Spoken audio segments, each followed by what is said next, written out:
Last year, me sure, said last year mu honso. Je ye betena ha sresre na. Ya na edin se ya kase ye tena ne ye besre mo agiska. Ya na edin. Ya na edin pa because ye nyina ye twefa yebo. Nanso wo ho no bia send o 20 cities. Wo bia send o say eguso ye gigibu akire ho. Ya 25. Na wo hwa na otumu say enipa we. Otumu san ko wo bi pa nko de beba mana broso. The akaswa no ode aba no ye ni somo ye ba ha last year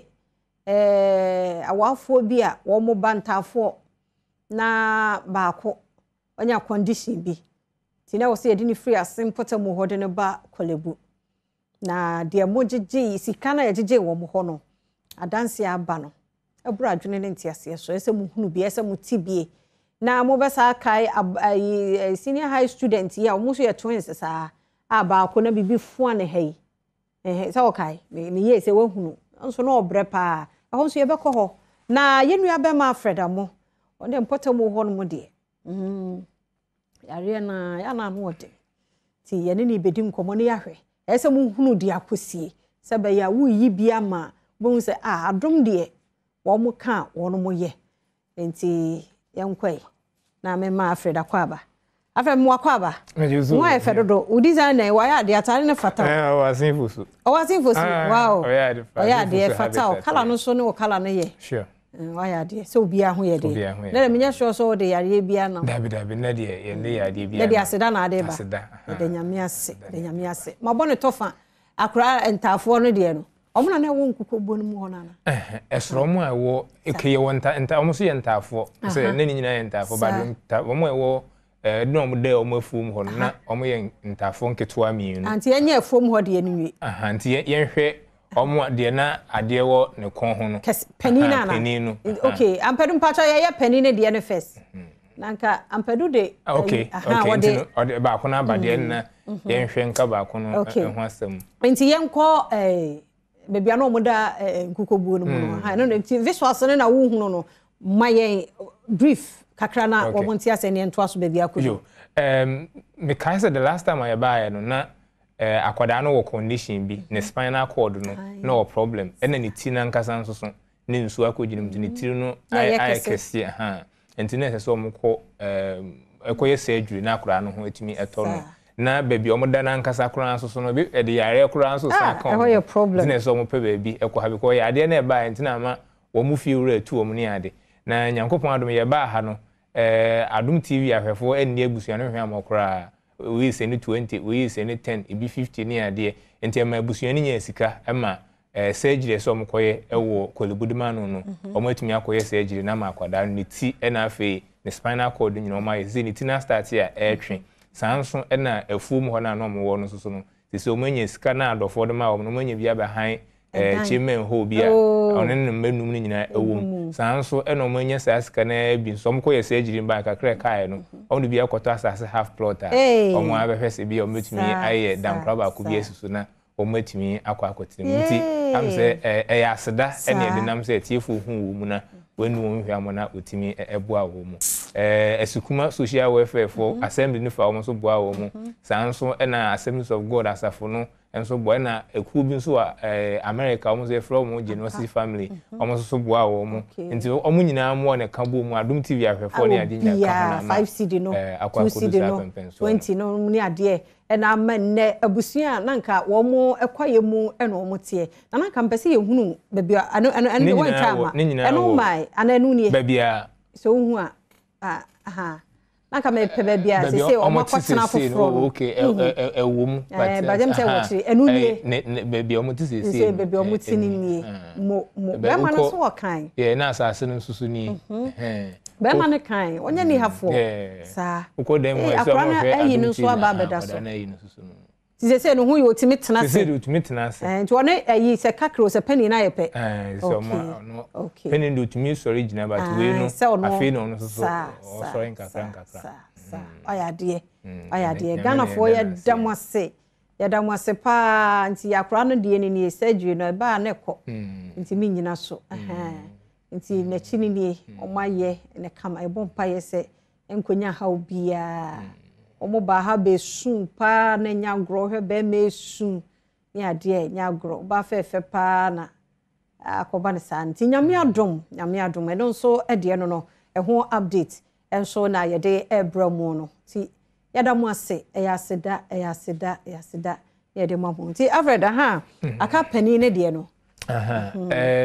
ti fo be ka ya pani no so no so ko school e wo so school so Abrantie ye friend Bernard no ko so school e na oni omunye wie no ake ye pe ba bia na bo ho no ebeba eno so beba nti no situation ba ase na school no ntimi enko na je so omuma no ba fie nti na compassion wo oh my compassion for na wo no boa na beginning no nti e ba no so school all student for no so chese omo e wa brochire ni ade nyina contribute ye na we no to nchen so a aboafo ahodo bebre eba mu na Adom TV afefo nso omo ba ha no omo boa omo pa nti surgery ni ade nyina infact ko na no bo na eden pa kolebu omo ko ba ko bia omo beba no cost ni bebi omo beda ni ade be 12,000 kura na so omo ya aspend na so omo ko 8 times omo ko 6 a je se nanka bebi eduru ni nka na time no aye kama nka obeko school back ansa na arehosama ya tie se da course na kuma nti wa free mu ko hospital akwa free mu ho nanka ebre wo mina wa free mu kure a je se kuro no kuro we kura de ebi o ha kuro no untumi meyi we but na kaketu bi na se nka asa na arehosam ekukusi but so school student for no ya ade Adom TV ahwefo na afa we no to nchen ya compassion for wo brema yipe so ya de pa ombo ya sa wa so osre ya ma no ho ato no ho ato but no tumi ko afu nyina na ma me ko afu mo tumi ko afu no ye bibia na da just ko hospital an chekula na flu nti arehusem ba ko a enu ne arehusem ewo mu but de nyame pe no oye ye nti nyame aseda because why ni nyina nka obeka se na ye ho na akra de na awurade ama na nko na yakoye bibia no opese nipa nyina hunu sampa oye nyame but on nanim de ntia ti we de abusuafo mo nkafra na emom de mo ye no eso aba no eso e kama ntimi yi bibia afri ho na ne Alfred e kan afum nyina nyame Adom na afi no otimi ko ene so de na koma ye sie no kra mukusie no mse weekend ntini nyina kra wo yi no oh what a show nti mse ho na eba na enche ebedu ho no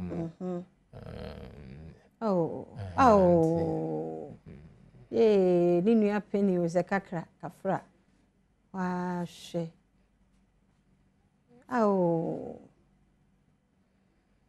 kafra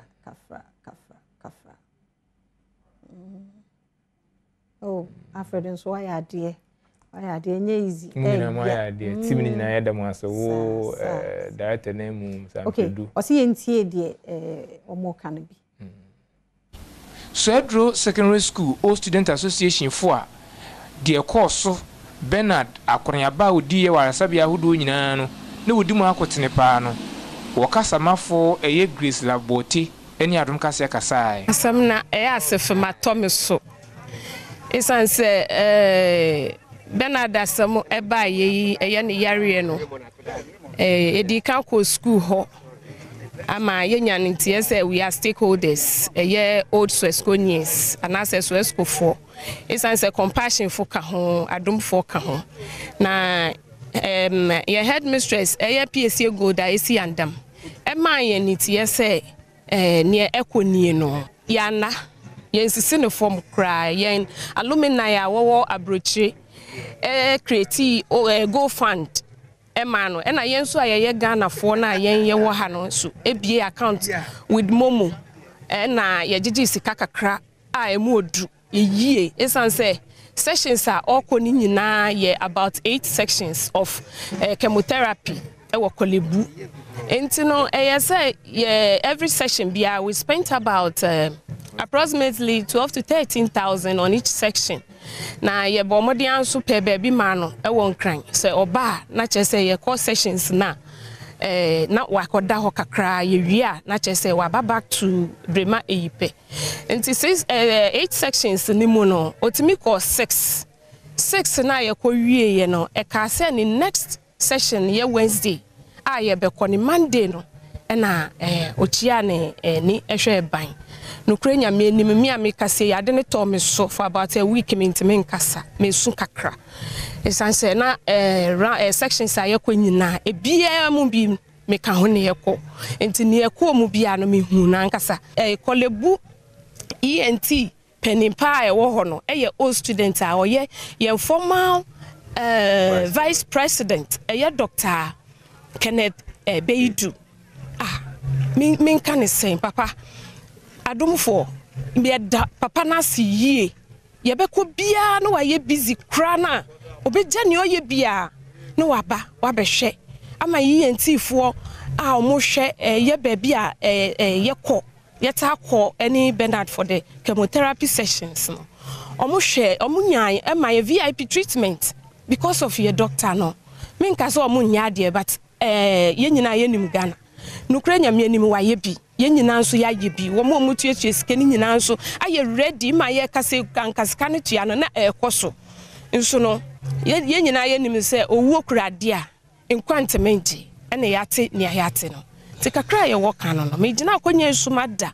Adom TV for ye stakeholders Adom TV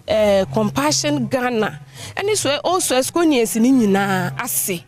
Bernard Mame ene ne papa efa akonya no so da Adom TV ase ena afi Compassion International for a wonso ahyesi nyina woni wo mo enedi akon ewa akwadai na ya asa ho sanso ena ofa akonya no so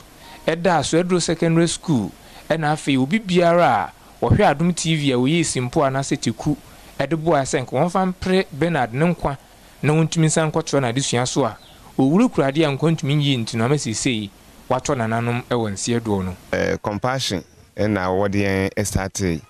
ewo Bernard ne yare mu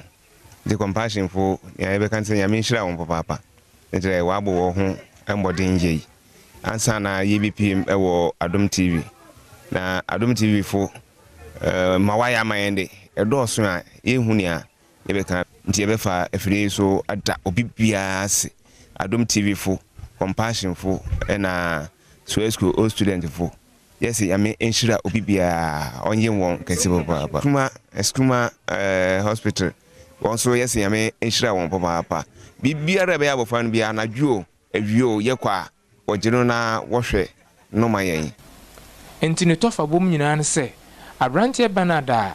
na okọ school ewo so Edro Secondary School a ya de enti oja betena efie ne no ohia ya asanti Adom kase ba mu ma hwefo ejeje ntoboa ekoso so Edro Secondary School ne de Compassion 4 years so de be ya ne hu betumi ato ntem na akọ school no owu ekurade ankontumi ngi ne hu to no wie de ne nso wo boa ne ho akọ school na wasenya attack fofora